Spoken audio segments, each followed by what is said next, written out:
اعوذ باللہ من الشیطان الرجیم سورۃ الماعون بسم اللہ الرحمن الرحیم ارأیت الذی ارأیت جو آ رہے گا وہ کیا کے لیے حروف استفہام ہے گا، اور رعا کا معنی ہوتا ہے گا غور کیا، غور و فکر کیا، دیکھا۔ ارأیت الذی کیا دیکھا آپ نے اس شخص کو، یکذب وہ جھٹلاتا ہے، بالدین بدلے کے دن کو، جزا اور سزا کے دن کو، اس شخص کی طرف دیکھا جو آخرت کے دن کو، قیامت کے دن کو جھٹلاتا ہے۔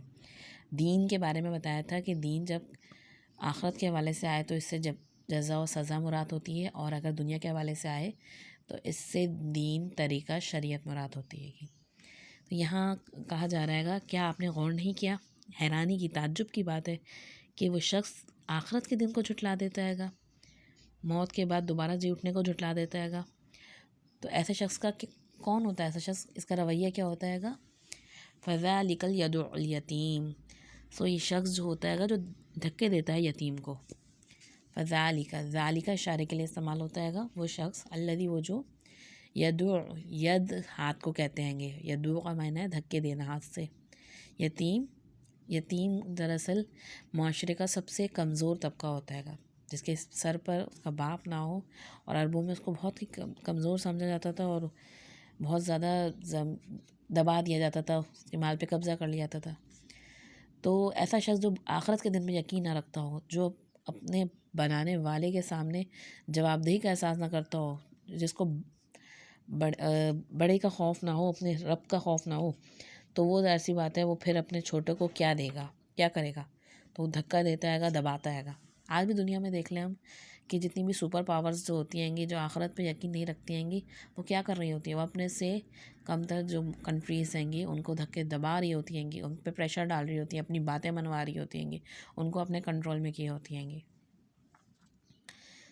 وَلَا يَحُضُّ عَلَىٰ طَعَامِ الْمِسْكِينِ، اور نہیں وہ ترغیب دلاتا کھانا کھلانے کو مسکین کے، یعنی ایسا شخص نہ تو خود نیکی کرتا ہے گا اور نہ دوسروں کو کرنے دیتا ہے گا۔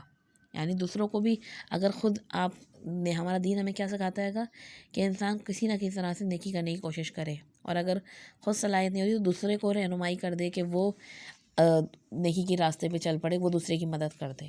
لیکن ایسے شخص کا کیا حال ہوتا ہے گا؟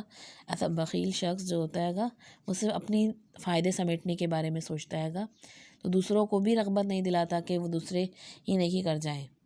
یہود کے بارے میں بھی قرآن مجید میں آتا ہے گا کہ وہ کہا کرتے تھے کہ ہم ایسوں کو کیوں کھلائیں جن کو اللہ نہیں کھلاتا، اللہ نے جن کو نہیں دیا ہے گا تو ہم کیوں دیں ان کو۔ تو یہ دراصل ایسے بخیل شخص کی نشانی، اور سمجھیں ایسے لوگ جو ہوتے ہیں نا وہ مال، انسانوں کو قدر نہیں کرتے بلکہ مال کی زیادہ قدر کرتے ہیں۔ حالانکہ جو دین والا شخص ہوگا، جو دین پر ایمان رکھتا ہوگا، ایک دینی شخص ہوگا جس کو آخرت کے دن پہ بھی ایمان ہوگا، تو وہ کیا کرے گا؟ وہ اپنے کمتر کو دھکے نہیں دے گا بلکہ وہ ان کی مدد فرمائے گا، مال سے زیادہ انسانوں کی قدر کرے گا۔ تو ہمیں بھی سوچنا چاہیے کہ ہم کہیں لوگوں کے ساتھ تعلقات میں صرف ان کے مال کی وجہ سے تو نہیں اچھے ان سے سلوک کرتے ہیں گے، انسانوں کو قیمتی جانتے ہیں گے۔ اصل میں جو محبت ہوتی ہے دین کی وجہ سے جو ہوتی ہے نا، وہ پائیدار محبت ہوتی ہے کہ لوگوں کے انسانوں کی قدر کریں، نہ کہ ان کے مال کی، اور ان کے مال کی وجہ سے ان کی عزت اور ان کے ساتھ تعلقات بنائے جائیں۔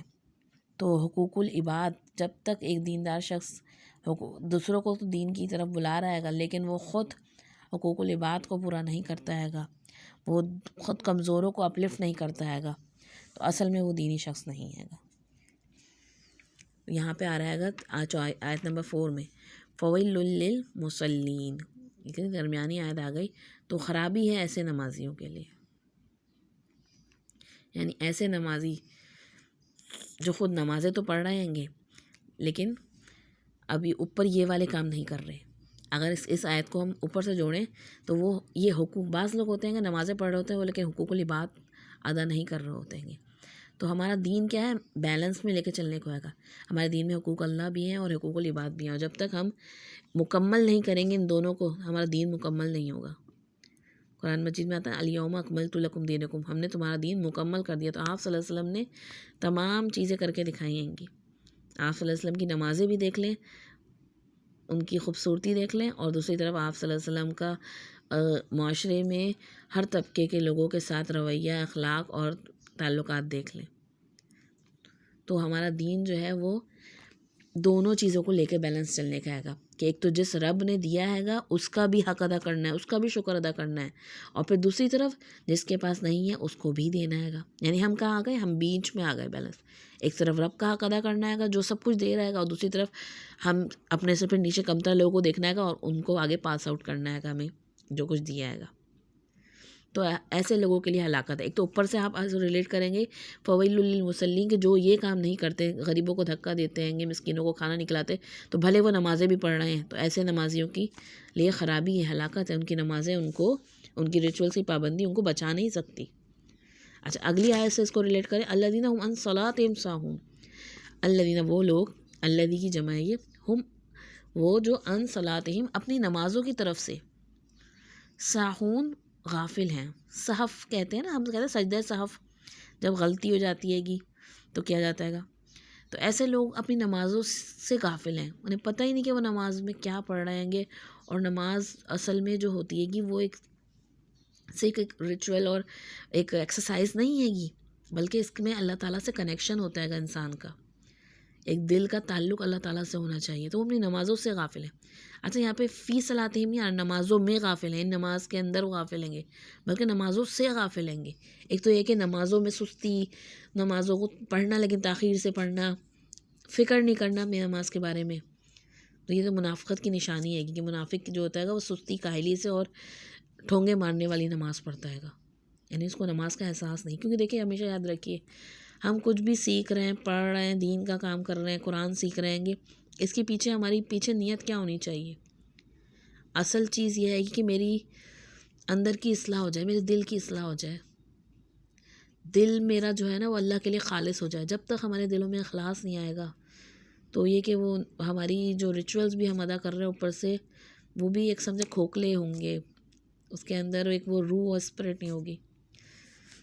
تو نماز کی چوری بھی بدترین چوری قرار دی گئی ہے کہ بندہ رکوع اور سجود بھی پورے نہ کرے. ہمیں جو چیز جس وقت پڑھنے کو کہا گئی ہے اس کی پوری ادائیگی کرنا، اس کی رکن کی، ارکان کی ادائیگی کرنا.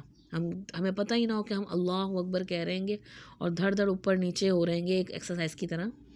جب ہم بولتے ہیں اللہ اکبر تو اس کی تو آپ کی زبان سے صحیح ادائیگی، اور پھر اس وقت آپ کے مائنڈ کو احساس ہونا چاہیے کہ میری اللہ تعالیٰ جو ہے اس کی ذات میری زندگی میں سب سے بڑی ہونی چاہیے، مجھے سب سے پہلے اس کی اطاعت کرنی ہے گی، اس کے ہر حکم کے آگے اپنی دل کی خواہشات اور اپنے معاشرے کی جو پریشرز ہیں ان سب کو آگے دبا دینا ہے گا. تو یہ بڑی بات ہے یہ کہ انسان جو ہے اپنی نمازوں کے بارے میں بھی فکر مند ہو، اور اس کی ضرورت ہے گی. الذین هم یراؤون، اور جو ریاکاری کرتے ہیں، یعنی نمازیں پڑھتے ہیں گے لیکن کیا آئے گا کہ ان کا بس ایک دینداری کا ایک لیبل لگا ہوا ہے گا، اور بس اسی میں یا تو کبھی لوگوں کے سامنے ہوتے ہیں تو بڑی بڑی نمازیں پڑھ رہے ہیں، اور ورنہ یہ کہ اکیلے میں تنہائی میں ان کی ٹھونگے مارنے والی نماز ہوتی ہے گی. ایسے کام کرنا جہاں ناموری ہو رہی تو وہاں بڑے بڑے کام کر دیے، جہاں لوگوں کو دکھانے کے لیے، اور جہاں اپنے ہی رشتہ داروں کو ضرورت ہے کہ تو وہاں ان کو پوچھنا بھی نہیں. تو کوئی بھی ایسا کام جو صرف یوراؤن دکھاوے کا اور جس میں ناموری ہے اور جہاں پہ زیادہ ریٹنگ مل رہی ہے، فالوئنگ ہو رہی ہے گی، تو وہاں بڑھ چڑھ کے دکھانا، اور جب تنہائی میں چھوٹی سی بھی نیکی کرنی ہو تو اس میں ڈنڈی مار جانا. تو یہ سب چیزیں فائدہ نہیں دیں گی. اصل چیز پھر وہی ہے گی کہ ہماری اندر جو ہے وہ اخلاص ہونا چاہیے.